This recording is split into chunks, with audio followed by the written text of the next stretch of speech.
Welcome to The Explainer. Today, we're taking a strategic deep dive into the absolute heart of environmental management.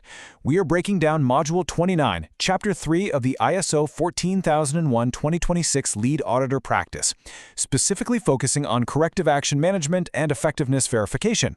We're going to trace the entire life cycle of a corrective action request, or a CARE as you probably know it.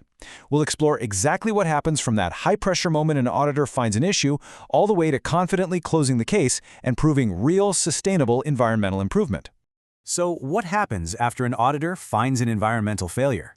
It's the critical question that kicks off this whole process. Think about it. An auditor is walking a site, pauses, and starts furiously taking notes on their clipboard. The universal reaction is instant panic, right? But in a mature ISO 14001-2026 system, this isn't the end of the world. It's actually the beginning of a highly structured recovery.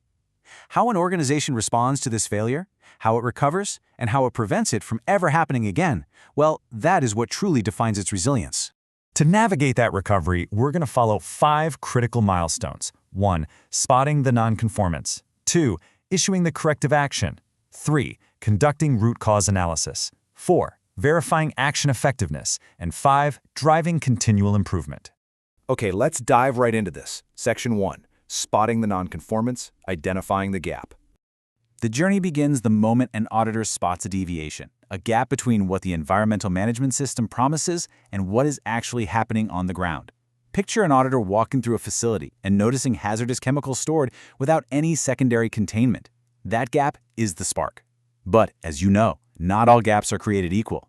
Compare a minor nonconformance, like an incomplete training record, with a major one. An incomplete record is just an isolated administrative hiccup. But if a facility has uncontrolled contamination risks, that is a systemic breakdown. It means the system itself is failing to protect the environment, and that requires immediate, intense intervention. Moving right along to Section 2, issuing the corrective action, documenting the path. Once a deviation is spotted and classified, we've got to formalize our response. We can't just tell someone, hey, go fix it and walk away. We document the path to recovery using a corrective action request, or a CAR. I really want to emphasize a key takeaway here. A CAR is absolutely not an administrative slap on the wrist. It is a documented commitment. It's a strategic tool for risk reduction. When a CAR is issued, the organization is formally promising to resolve the nonconformity, eliminate the root causes, and guarantee that this specific failure will never ever happen again within the environmental management system. And this brilliantly illustrates the 4 critical phases of the CAR lifecycle, forcing a structured progression. Step 1, we issue the CAR transparently so everyone knows the gap. Step 2, we dive into analyzing the root cause. Step 3, we implement new risk controls. And Step 4, the auditor verifies that effectiveness on site. It's a structured approach, ensuring literally nothing falls through the cracks. Which brings us to Section 3, conducting root cause analysis, inside the whiteboard room. So the CAR is issued and we enter Phase 2. I want to invite you into the whiteboard room. This is where cross-functional teams roll up their sleeves and dig into the why instead of just treating the symptom. Imagine a team of professionals standing around an interactive digital whiteboard. They're mapping out causal links between technical failures, procedural gaps, and human behaviors. They use iterative analytical questioning, asking why over and over. They use causal process mapping, dive into data-driven statistical trend analysis, and rely heavily on cross-functional collaboration. You need operations, maintenance, and environmental specialists all in that room, working together with real momentum to uncover the true origin of the nonconformance. To see why this whiteboard session is absolutely crucial, look at the stark contrast here. A symptom fix? Well, that's just a Band-Aid. Say an auditor finds a mislabeled tank, and the organization just prints a new label and slaps it on. But a root cause fix? That involves redesigning risk assessment procedures entirely and installing secondary containment. The whiteboard team discovers exactly why it was mislabeled, realizes the procedures are flawed, redesigns them, and installs physical backups to catch any potential spills. That is what a robust preventative fix looks like. And as the quote says, root cause analysis transforms nonconformance management into an opportunity for strengthening environmental management system effectiveness. This is a massive mindset shift. It moves organizations away from a blame-oriented culture, where people hide their mistakes, toward a proactive, learning-oriented culture. Next up is Section 4, verifying action effectiveness, back on the factory floor. Now we leave that dynamic digital whiteboard room and step right back onto the bustling factory floor. This is where the auditor returns to reality to verify the successful implementation of these new environmental controls.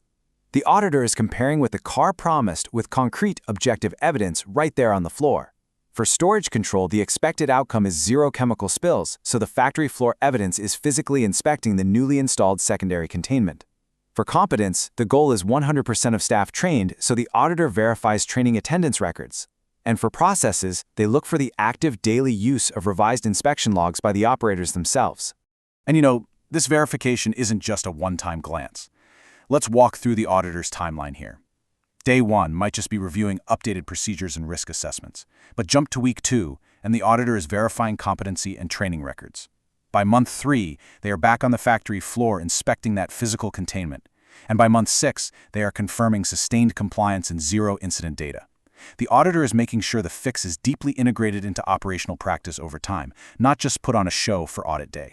Finally, Section 5, driving continual improvement beyond the immediate fix.